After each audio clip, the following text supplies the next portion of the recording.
গার্গীতি লেখাপড়া নিয়ে ব্যস্ত। একা একা বসে অপেক্ষা করছিলাম। অন্ধকার মাঠ থেকে, ধান ক্ষেতের মধ্যে থেকে আমার কথা বলার সঙ্গী উঠে এলেন। শেষ নবী যিনি ছিলেন মোহাম্মদ মুস্তাফা সাল্লাল্লাহু আলাইহি ওয়াসাল্লাম। তো তিনি যে জায়গাটাতে জন্মগ্রহণ করেছিলেন, তা সেইখানে তো প্রথমে অনেক মানুষ দেব দেবীর পূজা করত, উপাসনা করত। কেউ সূর্যকে ঈশ্বর বলে মানত, কেউ গাছকে তার পরম ঈশ্বর বলে পুজো করত, ঠিক আছে। তারপর কেউ পাথর পুজো করত। এইভাবে কিন্তু মানে সবাই কিন্তু নিজের নিজের উপাসনায় মগ্ন থাকতো। এবার আমাদের শেষ নবী হযরত মুহাম্মদ সাল্লাল্লাহু আলাইহি সাল্লাম দিন প্রচারের জন্যই, তাকে ইসলাম প্রচারের জন্যই কিন্তু আল্লাহ রসুল এবং শেষ নবী, এবং আমাদের দুনিয়াতে যত মানুষ আছে, উম্মত আছে, তাদের ইসলামের প্রচারকের জন্য তাকে দুনিয়াতে পাঠানো হয়েছিল।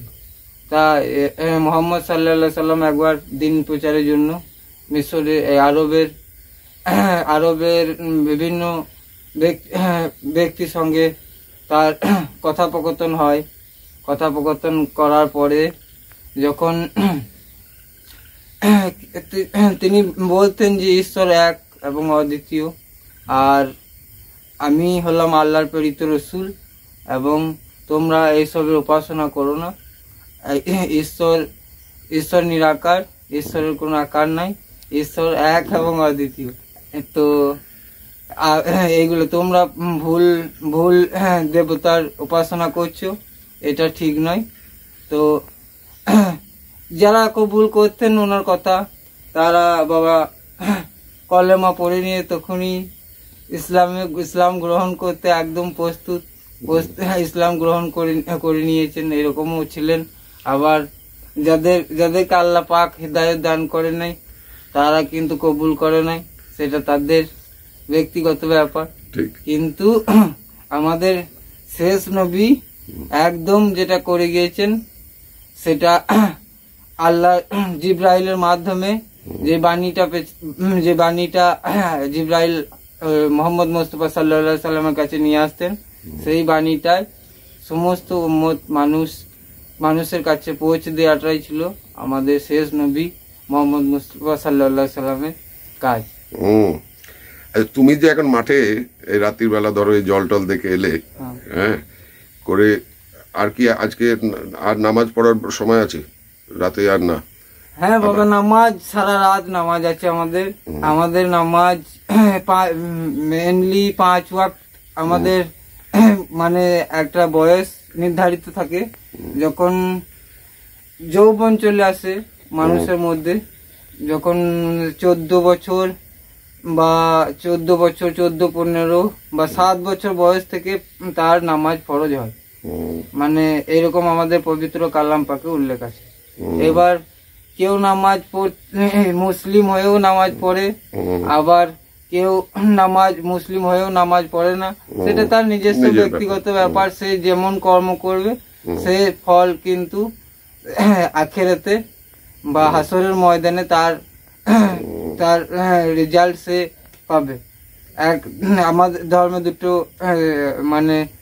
দুটো পথ আল্লাহ দিয়েছেন, যে জীবিত অবস্থায় তোমরা যদি আমার উপাসনা করো, আমাকেই মেনে চলো, আমার কথা মতো, আমার কোরআন, আমার রাসূলুল্লাহ সাল্লামের কথা মতো যদি চলো, তাহলে তোমরা স্বর্গে যাবে বা জান্নাতে যেতে পারবে।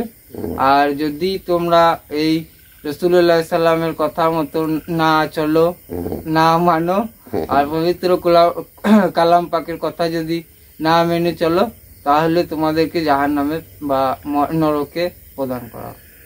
বেশ, আচ্ছা তোমার নামটা আগে বলো। আমার নাম শেখ আজমত। তুমি লেখাপড়া কতদূর করেছো? এমনি মাদ্রাসায় না স্কুল? না, আমি স্কুল বোর্ডে পড়াশোনা করেছি। তার পাশাপাশি আমি ইসলামেরও শিক্ষা গ্রহণ করেছি। যেহেতু আমার ধর্মটাই মুসলিম, আমি তো ছোট থেকে শিক্ষা, বাংলা শিক্ষা থাকার পরেও আমি মসজিদে যেতাম, আরবি পড়তাম, ইমামদের সাথে বসতাম। কথাবার্তা শুনতাম, পবিত্র কালাম পাকও পড়তে জানি মাশাআল্লাহ।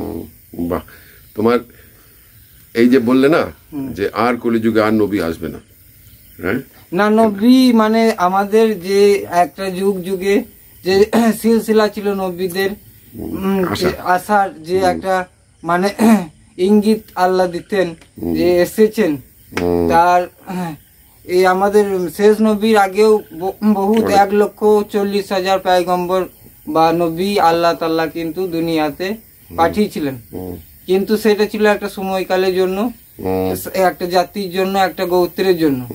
আর তাদের পবিত্র কালাম পাকও কিন্তু আলাদা নাম ছিল, আর তাদের ধর্মগ্রন্থটাও সেই সময়কালের জন্য বা সেই জাতি, সেই মানব জাতির জন্য বা সেই গোষ্ঠীর জন্য প্রেরণ করা হয়েছিল। আর আমাদের শেষ নবী হযরত মুহাম্মদ সাল্লাল্লাহু আলাইহি সাল্লামের এরপর কোনো নবী আসবে না বলে এটাই লাস্ট বাণী, আর এটাই শেষ বাণী। এর বাইরে আমরা যেতে পারবো না, আর এর বাইরে এরপরে আর কোনো নবী আসবে না, এটাই মানে আমাদের বিশ্বাস। তো ঈদের দিনে কি কি হচ্ছে, প্রোগ্রাম কি করছো? ঈদের বাচ্চাদের খেলাধুলা থাকবে নামাজের পরে, আর রাত্রে একটু ড্যান্স ট্যান্স হবে। আচ্ছা, কোরআনে এমনিতে এই যে নাচ টাচ ইয়েতে তোমার কোনো না না না না, এগুলোকে মকরুহ বলা হয়েছে। মানে কোনো কেউ যদি আপনার ইচ্ছাকৃত মদ পান করে, গাঁজা খায় বা যে কোনো নেশায় করুন, এগুলো কিন্তু আমাদের ইসলামে নিষিদ্ধ আছে। কিন্তু এই নিষিদ্ধ সাথে থাকার পরেও কিন্তু এগুলোকে আল্লাহ পাক বলেন যে আমি তোমাদেরকে সৃষ্টি করেছি, আমি তোমাদেরকে দুনিয়াতে পাঠিয়েছি, আমি জানি তোমরা অনেক অন্যায় করবে, অনেক ভুল পথে যাবে। দুনিয়ার কোনো মানুষ যেই পাপ তোমার ক্ষমা করবে না, সেই পাপ আমি আল্লাহ তোমাকে ক্ষমা করতে পারবো। দুনিয়ার এমন কোনো, আমি আপনার কাছে এমন একটা কাজ করলাম, ধরুন সাপোজ একটা খারাপ কাজ করলাম, আপনি চাইলে ক্ষমা করতে পারেন অথবা নাও করতে পারেন। আপনি মেইনলি আমি ধরে নিলাম আপনি ক্ষমা করেন নাই আমাকে, তো আল্লাহ ক্ষমা করবেনই। আর এর জন্য অনেক মসলা মাসাইল আছে, ইবাদত করতে হবে, আল্লাহর কাছে কান্দা কাটা করতে হবে, ফরিয়াদ করতে হবে। আর গান বাজনা এগুলো করার পরেও এগুলো আবশ্যক, মানে ইবাদতটা রাখার পরে মানে তুমি মহব্বত করো, দুনিয়াতে জিন্দগি যাপন করো। ভুল মানুষ মাত্রই হয়, আমাদেরকে শেষ নবীর উম্মত, আমরা তো নবী নয় বাবা, মানুষ ভুল করবে, এটাও কোরআনে উল্লেখ আছে। ঠিক, কিন্তু আমি বলছি ধরো এই যে মদ খাওয়া কি তোমার গাঁজা খাওয়া নেশা, যেমন যতটা তুমি বললে, নাচ গানও কি সেই রকমই না? ওইগুলোকে অতটা মানে ওটা অত না, ওইগুলো নিষিদ্ধ বলতে আপনি ধরুন যেখানে আপনাকে কেউ রিকোয়েস্ট করা হচ্ছে যে আপনি ডান্স করতে পারেন একটা ভালো, তো আপনি নামাজও পড়েন, তার সাথে সাথে আপনার ভেতরে ওই প্রতিভাটাও আছে, আপনি করতে পারেন, এতে কোনো নিষিদ্ধ নেই। বেশ, সেটাই।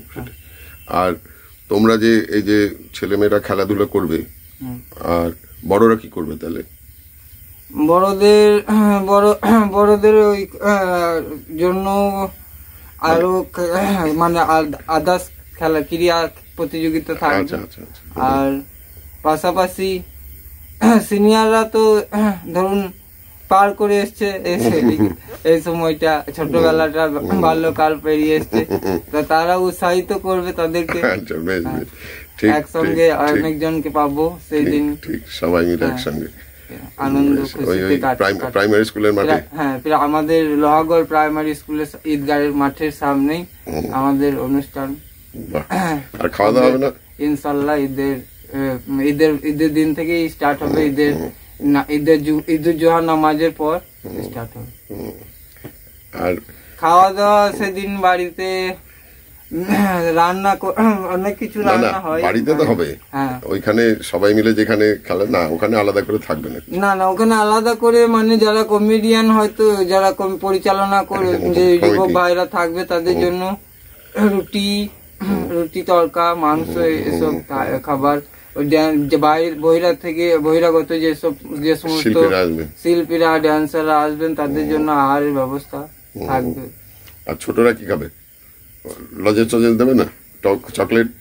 ছোটদেরকে আমরা ওইটা তো ওই অনুষ্ঠান শেষে রাত্রে মানে যখন প্রাইজ বিতরণীয় সভা হয় আমাদের তখন বাচ্চাদের জন্য ক্যাডবেরি চকলেট এসবের ওদের ভালো লাগে, ছোট ভালো লাগে বাচ্চাদেরকে খাওয়াতে, বড়দের তো ভালো লাগবে। ঠিকই তো, না না খুব আনন্দ করবে সবাই মিলে, একটা ঈদের আনন্দ বলে কথা। বেশ গো, খুব ভালো লাগলো তোমার সঙ্গে কথা বলে। Thank you. আর মাঠে মাঠে রাত্রিবেলায় যে কাজ করো, এমনিতে তো সাপ খোপ বোধহয় নাই এদিকে এখন? না না না, আমি এমনিতেই মাঠে রাত্রে টাইমটা আমি মাঠে মানে চাষের কাজটা আমার খুব ভালো লাগে। আমি পড়াশোনার করার পরেও কিন্তু যেমন ধরুন মাঠের যে সমস্ত কাজ আছে, ধান কাটা, ধান বাঁধা, বীজ মারা, এই কাজগুলো কিন্তু পড়াশোনা যারা করেছে বাবা কিন্তু সেই সমস্ত ছেলেরা কিন্তু করতে পারে না। কিন্তু আমরা ছোট থেকে পড়াশোনাও করে গেছি, প্লাস নিজের কর্মটাও শিখেছি বড়দের কাছ থেকে। আর যেরকমই পরিশ্রমের কাজ হোক আমরা করি, গাড়ি ট্রাক্টরের কাজ বলুন, মাঠের কাজ বলুন, ইনকামের পথটা আমরা কিন্তু মানে পারি, মানে ছোট থেকে করেছি। নাহলে ওই লেখাপড়া শিখে বেকার বসে থেকে কি যে চাষটা করতে পারো, এটা খুব ভালো। পরিশ্রমের বুঝলে কোনো কি বলে তোরা নেই, হ্যাঁ, যে পরিশ্রমটা করতে হবে সবাইকে। অবশ্যই অবশ্যই পরিশ্রম করলে আল্লাহ বলেছে আমি রুজি দেনে বেলা আমি তোমাদেরকে হাত পা দিয়ে তৈরি করেছি, আমি তোমাদেরকে রুজি দেবো।